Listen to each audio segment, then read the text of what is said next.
Python functions look easy until one small mistake breaks everything. In this video, we will go through 10 real function bugs junior developers often make, with broken code, clear explanations, and fixed versions. First, let's look at one of the most common function mistakes: printing a value when the rest of the program actually needs that value. Imagine a checkout helper that calculates a discounted price. The number looks correct because the function prints it, so this bug is easy to miss. Now we run the script and watch what the caller actually receives. Let's break down the result. The print line only sends text to the terminal. It does not send a value back to the calling code. Because there is no return statement, Python gives back none, and none cannot be added to 5. Now we fix the function by returning the computed price. The caller stores that returned value, uses it in the final total, and then we print the values at the edge of the program. Now we run it again, and the calculation works. The best practice is simple. Return values that the program needs later and print only when you want to show something to a user.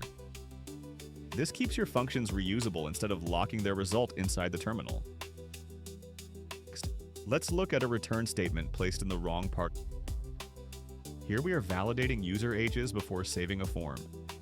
The function is supposed to inspect every age, but the success return is inside the loop.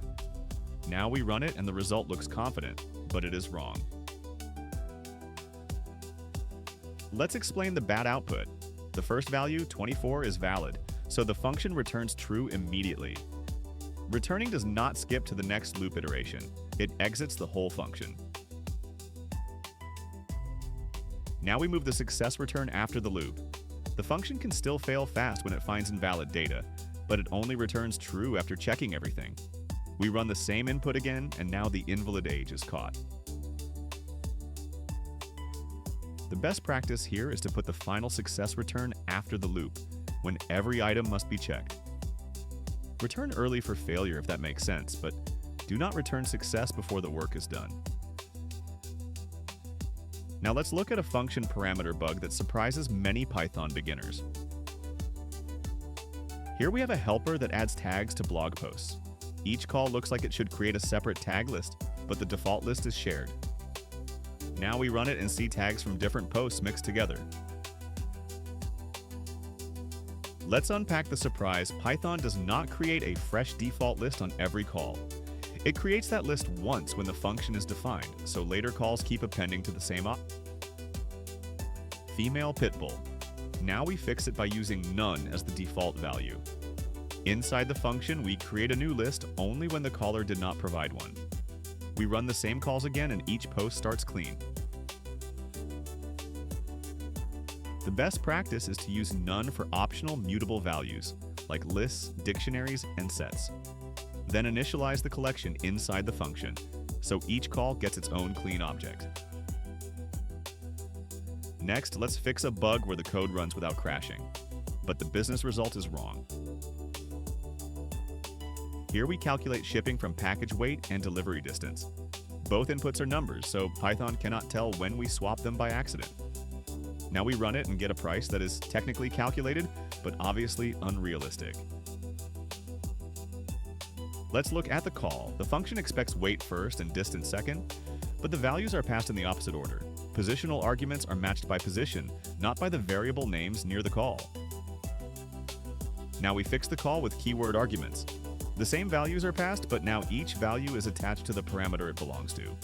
We run it again, and the price matches the real inputs. The best practice is to use keyword arguments when a function takes several values of the same kind. This is especially useful for numbers and strings because swapped values can look valid while still producing bad. Finally, in this batch, let's look at a naming mistake that breaks normal Python tools. Here, a report function stores section names, but it uses list as a variable name. That looks harmless until the function later needs the real list built in. Now we run it and Python tells us the list object is not callable. Let's explain the error. Inside this function, the namelist no longer means Python's converter function. It means the local list object, and Python cannot call that object like a function.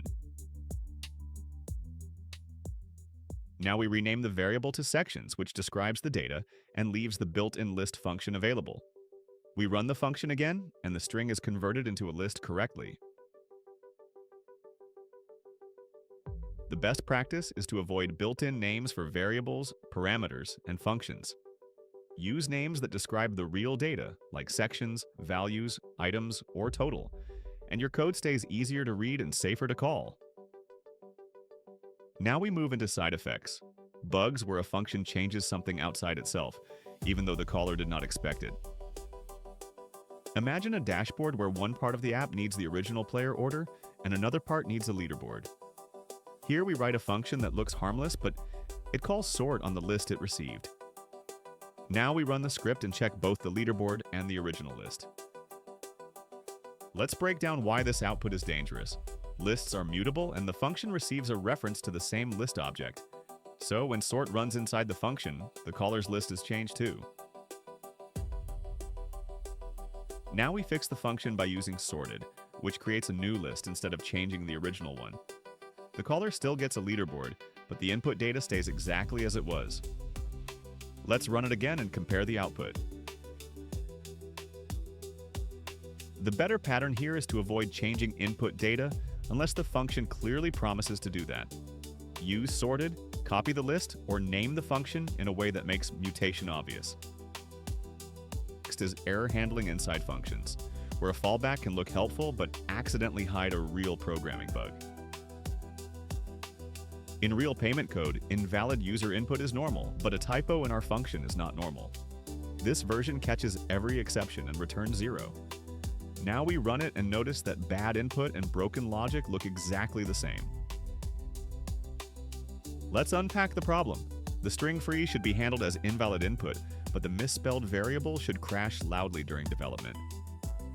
Because we catch exception, both problems are swallowed and turned into 0. Now we fix the function by catching only the error we actually know how to handle: invalid numeric input.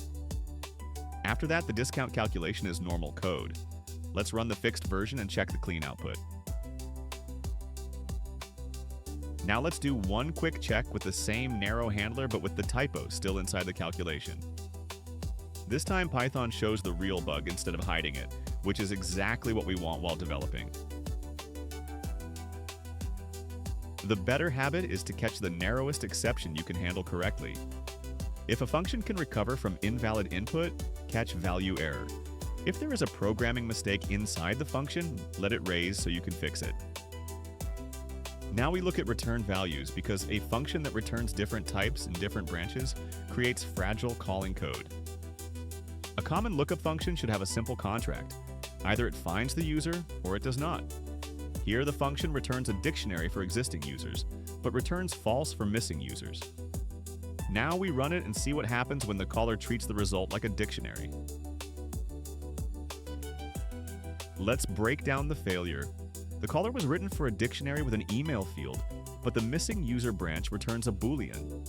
That means the function contract is unclear, and every caller has to guess what type might come back. Now we fix the contract. GetUser returns a user dictionary when found, or none when missing. The caller checks for none before reading the email. Let's run it and confirm the missing case is handled clearly. The better pattern is to define the return contract before writing the caller. For a lookup, dictionary or none is easy to understand, easy to type check, and easy to handle explicitly.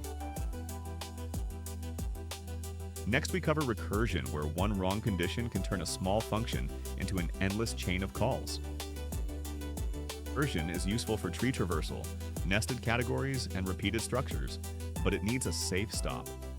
Here we write a simple countdown with a base case at 0, but the recursive call goes in the wrong direction. Now we run it and watch Python eventually stop the runaway recursion. Let's break down the logic. The function can only stop when number equals 0. But starting from 3, each call adds 1, so 0 becomes less and less reachable. Now we fix the countdown by subtracting 1 each time. The base case is still 0, but now every call moves closer to it. Let's run the fixed version and check that it exits normally. The better way to write recursion is to define the base case first, then check that every recursive call gets closer to it. If you cannot prove that movement, use a loop or redesign the function. Finally, we look at hidden dependencies, where a function seems simple but secretly depends on global state outside its parameters. Tax calculation is a good example because the same input price should be predictable. Here, the function does not receive the tax rate as an argument. It reads a global variable. Now we run it, change the global value, and run the same calculation again. Let's break down why this is fragile. The call calculate. Total 100 looks identical both times, but the result changes because external state changed. That makes tests harder to isolate and bugs harder to trace. Now we fix the design by making tax rate an explicit parameter with a safe default. The default call stays convenient, and special cases are visible at the call site. Let's run it and compare the totals. The better pattern is to pass required data into the function directly. This makes the function easier to test, easier to reuse, and easier to understand from the call alone. Now you know the most common Python function mistakes and how to fix them. Like the video, subscribe to Dev Level Up, and write in the comments which Python topic you want to debug next.